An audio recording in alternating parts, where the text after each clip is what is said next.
buying in Shemitah is like buying for Pesach. Yeah. Shalom Aleichem. Shalom, shalom. Nice to meet you.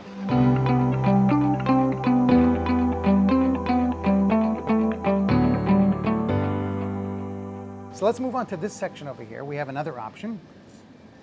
So I see bananas, and it says over here heter mechirah. Correct. Okay? So I know that different people have different opinions about it, and explain how that works exactly. Okay, heter mechirah is a long discussion, started Right. 140 years ago.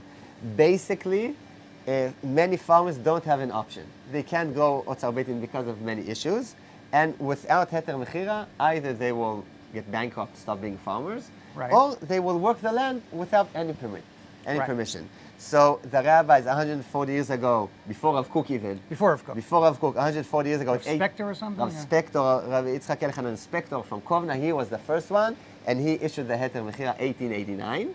And from then, every Shemitah, the chief rabbis issued the heter mechirah. And now the world divides between, do you hold by heter mechirah Right. or you don't hold? Our institute is a bit more complicated. Right.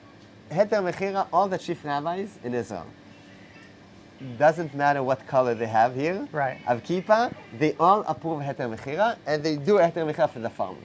Not all of them eat at home. Right. Okay. But it's an acceptable option Acceptable. to all of the chief rabbis. You of can Israel. say, I eat only Chalav Israel, Right. but I give kashrut for Chalav Stam or Right. what's called the companies. So the same we do for heter mechirah. We don't think it's ideal, Right. but here, let's say sometimes you don't have. We didn't have enough of otzar beitin because of all kinds of reasons. The main reason is, Baruch Hashem, we had more people than we thought, so we Right. didn't have enough. So we tell the shops, listen, you have three options. One option that we didn't discuss yet. Second option is heter mechirah. And third option, not to give it all. Right. So some shops say, no, only otzar haaretz. We don't want to buy heter Right. mechirah. Some stores like here bring heter mechirah. We'll do both. Right. But the customer sees. He can't accidentally take unless he's blind. Right. Right. It says heter I mechirah. see. Everything is very And clearly even labeled. if you're English speaker and you don't understand Hebrew so good, heter mechirah, It's very clear. it's very clear. It's very clear. So we have it here. Whoever wants to buy can buy. The question we get and people ask about heter mechirah is, and some people say that it was instituted in a time of great need because the farmers would have gone starving. So today we're not in, I don't know, but maybe we're not in that level of urgency. But isn't there a d'oraita, a biblical law of lo techonen? Is that the correct word? Correct. Which means you're not allowed You're to sell. not allowed to sell land to a non-Jew in non-Jew. Eretz Israel. So how, I know Correct. it's probably a whole shear, but Correct. how does that work So out? the If you can't sell the land according to the Torah, how do you do He it? can't sell the land when he sells it for lifetime. Aha. The heter mechirah, he sells the land for 2 years, and then the non-Jew brings it back. So it's a little bit more of a lease, something like that? Yes, and halachically it's selling, but technically it's like a lease. But the It people works like a lease, it works but, like but a lease. halachically it's a real sale for a period of time. Right, but the people that are pro heter mechirah tell you, you didn't understand. Yeah. If you don't buy heter mechirah, what do you buy? So we have some people that buy what we showed, The nochri, but many right. what we don't have in the shop, Right. which is yivul nochri. We Right. don't allow. Just a minute.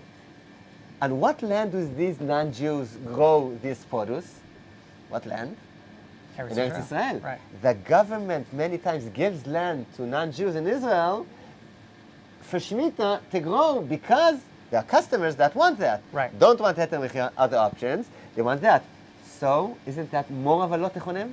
Right. Not direct. So you can say it's not me. But Right. if we look, no, not about me, about Israel, farming, everything together, it's definitely, I think that's much more lo techonim than the sale, which is lo techonim, Right. but we all understand it's some sort of a trick. Right. Just like we have other tricks in halacha. Right. Okay, so if you look at this sign over here, this particular store, which you give a hechsher to, they have two branches. Correct. So it says over here, this is a nachal dolev, snif nachal dolev, which is best. So you're going to give you are giving the hechsher to them, Correct. which is Otzar haaretz, Otzar haaretz. correct. And their other store, which is a smaller store, Makolet, goes by Rabbi Efrati.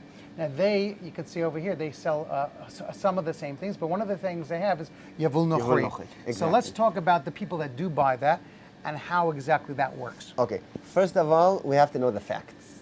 When you say yivul nochri, Or if Let's you translate. Now, yivul nochri Yivul means nochri is a produce by a of a non-Jew. non-Jew, but that grew in the land of Israel. Physically. Correct. Not from outside And the the land of Israel. initials is Yud Nun. Okay. Sometimes they write Yud Nun because saying Yivul Nochri is what we're buying from Arabs. It's not so politically. So some people write Yud Nun, Yivul Nochri. We have three kinds of Yivul Nochri Okay. because we have three kinds of Arabs Okay. in the state. Let's say. Okay. We have Israeli Arabs, Israeli Arabs. Fachem, Shfaram, etc. We have Palestinians, Shechem, Hebron, Kalkilia, that go, and we have Gaza. Okay. So when you say Yivul Three Nochri, territories or three types of. it's all Yivul Nochri, but when you buy a cucumber that says on it Yivul Nochri, you either give your money to a farmer in Fachem, or in Hebron, or in Gaza. Well, to be perfectly honest, even when it's not Shemitah, there's also some nochri produce available for sale in Israel.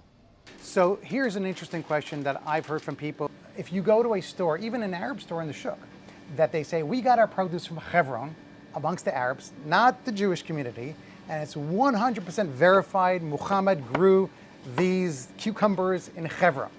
But isn't Hebron a holy place, and shouldn't that produce somehow, even if though a non-Jew grew it, doesn't have some type of kedusha, maybe you should consider it holy even if you eat it? How does that work? This is a long discussion 500 years ago. What you're saying is the Mabit. The Mabit in Tzfat, he said, if it grew in Eretz Israel, even by a non-Jew, it has kedusha. Now, a non-Jew can work the land. I can buy from him. Right. But it has kedusha.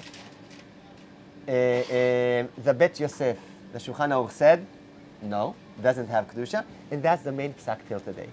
Minhag Yerushalayim was always not to keep kedusha. The Chazon Ish, he started in Bnei Brak to go according to the strict opinion, and the people that follow his opinion till today say Yevul Nochri, you have to keep kedusha. Okay, so one of the other options, which I find very easy to do, not problematic, is matzah menutak.